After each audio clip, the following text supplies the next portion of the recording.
वारिस पठान जी, मैं तब से झुक के मोबाइल में यही देख रही थी, ओवैसी साहब का ट्वीट नहीं आया, अभी तक नहीं आया। मुझे लगा हो सकता है शो चले तो फिर उन्हें लगे कि ट्वीट करना चाहिए। अखलाक और बाबर में क्या फर्क है वारिस पठान? देखिए अंजना जी, फर्क ये है कि मैं तो पहले भी कहा था कि हम तो खंडन करते हैं इस तरह की वायलेंस का। मैंने अभी भी कह रहा हूं कि जो भी लोग इसमें इन्वॉल्व थे उनके खिलाफ कानूनी कार्रवाई की जाए, उनको सजा दी जाए। अभी मैं आपके इस पे चैनल पे देख रहा था कि उनके परिवारजनक ने कहा कि विनोद चौरसिया प्रधान जो थे वो पहले से उनको धमका रहे थे, तो उनके खिलाफ भी कार्रवाई की जाए। मगर मेन मुद्दा ये आ रहा है कि जो नफरत का बीज बोया गया, ये किसने बोया? यही मोदी और आरएसएस ने बोया है। कभी आज गौरव भाटिया बता रहे हमारे देश में इंसान की कीमत नहीं रही है। मैं कहता हूं गौरव भाटिया बिल्कुल सही है, हमारे देश में गाय की कीमत ज्यादा है, एक मुसलमान की कीमत कम हो गई है। क्योंकि आए दिन हम लोग ये देख रहे हैं कि सिर्फ एक सस्पिशन होता है कि कोई एक गाय का लेके जा रहा है तो उसको आप मार दिया जाता है, उसका मॉब लिंचिंग कर देते हैं आप लोग। कभी जय श्री राम के नाम पे मॉब लिंचिंग कर देते हैं, तो क्यों कोई सख्त कानून नहीं बनाते हैं मोदी जी? हमने पार्लियामेंट में भी कहा है ना कि जब तक एक अंजना जी सख्त कानून नहीं बनेगा इस देश में, मॉब लिंचिंग में इस तरह की घटनाएं होती रहेगी, लोगों को हिम्मत मिलती है। अब जब ये लोग बाहर आते हैं बेल पर, सुनिए 10 सेकंड, 10 सेकंड, जब ये लोग बेल पे बाहर आते हैं जवाब के टाइम पे, आपने जवाब की जगह झांसा दे दिया। मंत्री गए थे इनको हार वारिस साहब, आपने जवाब की तरह जगह झांसा दे दिया कि हम इसकी निंदा करते हैं, इसीलिए आपको टोकना पड़ रहा है। मैं बताती हूं क्या फर्क है। उसका पॉलिटिकल इंक्लिनेशन, उसका पॉलिटिकल अलीजियंस अगर बीजेपी के खिलाफ होता तो आज असदुद्दीन ओवैसी सुबह से मोर्चा संभालते हुए उसके लिए। ये फर्क है। क्यों वारिस साहब, सही बात कह दी ना? नहीं, फर्क ये भी है, यही फर्क है। हमेशा हमने वायलेंस का खंडन किया है। फर्क ये भी आपको दिखाते नहीं है। घटना 10 मार्च की अंजना जी, आज 27 तारीख को हम लोग डिबेट कर रहे हैं उस पे। चलिए 27 तो 27 उसकी मृत्यु हो गई, कब रुकेगा ये? क्या आप चाहते हैं? तो लगा उसकी जान बच जाएगी। क्राइम रेट बढ़ गया है यूपी के अंदर। कानून व्यवस्था की जिम्मेदारी अब निजेश जी सरकार के पास ही रुकेगी।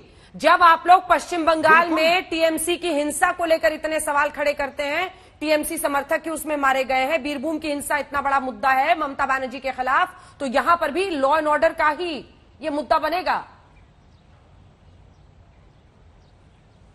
बिल्कुल बनेगा, बिल्कुल बनेगा मैडम अंजना जी, बड़ी साफ सी बात है। लेकिन आपने एक बात कही, वहां पर जीतने वाली पार्टी जीतने के जश्न में जिस तरीके से हत्याएं करती थी, उसी ममता बनर्जी को अभिषेक सुधीर की पार्टी ने उत्तर प्रदेश बुलाया था और कहते हैं कि घृणा के बीज हम बो रहे हैं।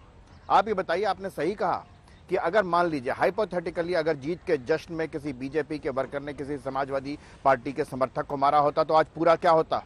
तब किसी को गोदी मीडिया नहीं नजर आता, तब किसी को कोई गोदी मीडिया नहीं कहता। लेकिन आज भी वो तमाम लोग चुप है ना। ये कब बदलेगा? ये नैरेटिव कब बदलेगा? ये विमर्श कब बदलेगा? घृणा के बीज किसने बोए? आप बताइए। इसमें आज वारिस पठान कह रहे हैं कि गाय को रखता है तो उसको लिंच कर दिया जाता है। कितने लोग? मैं तथ्यों के आधार पर कहता हूं, मैं बिल्कुल तथ्यों के आधार पर कहता हूं, आंकड़े सामने लाओ कितने। अगर आप हिंदू मुस्लिम करना चाहते हो तो हिंदू मुस्लिम कर लो, लेकिन ये हिंदू मुस्लिम नहीं है। आज देख लिया ना अभिषेक सुधीर। मैं हिंदुस्तान के मुसलमानों से कहता हूं कि वो देख लें, अभिषेक सुधीर या वारिस पठान मुसलमानों के कोई हमदर्द नहीं है। मुसलमान को वहां मारा गया, इनको कोई दर्द नहीं है, कोई संवेदना नहीं है। एक ने कह दिया हम निंदा करते हैं, कड़ी निंदा करते हैं, कानून व्यवस्था का सवाल है तो हम क्या कर सकते हैं। दूसरे ने कहा घृणा के बीच यही लोग बोल रहे हैं। अरे चुप रहिए अभिषेक सुधीर, बहुत हंसते थे आप, बहुत हंसते थे आप, ऐसे हंसते थे ना। क्या बात कर रहे हैं? हिंदी समझ में नहीं आता, राजनीतिक पार्टियां तो इस विषय पर बहस के लिए मेहमान देने को तैयार नहीं थी। लेके आएंगे। क्या बात कर रहे हैं अभिषेक जी? अंजना जी, एक बार समझ, अरे सर आज तक अंजना जी ये पूरी कर ले। ममता बनर्जी को आपने कहा कि वहां पर पश्चिम बंगाल में चुनाव के बाद खूब हिंसा हुई। पश्चिम बंगाल की मुख्यमंत्री ममता बनर्जी की हिंसा का समर्थन करने के लिए उत्तर प्रदेश में उनको कौन लेके आया? तब लोकतंत्र खतरे में नहीं था, तब लोकतंत्र खतरे में नहीं होता।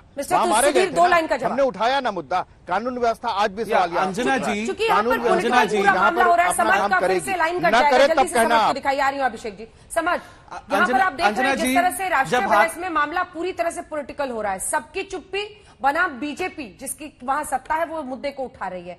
एक बार अगर आप परिवार वालों से, मुझे पता है बहुत मुश्किल घड़ी है पूरे परिवार के लिए अभी, लेकिन जिन लोगों की धमकियां मिलती थी या जो लोग डराते थे या जिस प्रधान की वो बात कर रही हैं, क्या वो किसी खास पार्टी के समर्थक थे या किसी पार्टी से जुड़े हुए थे, ये एक बार पूछिएगा। फिर उनसे संपर्क कट गया। जल्दी से अभिषेक, जल्दी से आपका जवाब। अंजना जो जी, चुप्पी है आज ना, तक हाथरस के बारे में नहीं चुप्पी की बात। अंजना जी, हाथरस के बारे में मोदी जी ने कुछ कहा है? लखीमपुर खीरी में के बारे में मोदी जी ने कुछ कहा था? हाथरस के बारे में आ गए ना? नहीं, आप चुप रहते, जब आप चुप नहीं रहते जब हाथरस हुआ था, चुप नहीं थे? हाँ, चुप नहीं थे आपके प्रधानमंत्री जब हाथरस हुआ था? कोई चुप नहीं था। पहली एफआईआर में नाम था तो कुशीनगर की लखीमपुर हत्या खीरी में। आपके लिए लखीमपुर खीरी और हाथरस एफआईआर में जिसने जो नाम दिया उसका नाम ये अच्छा दे दिया आपने। अंजना ये कुशीनगर की हत्या समाजवादी पार्टी के लिए हाथरस और लखीमपुर। अरे वो आजम खान तो थाने से छुड़ा के ले गए थे।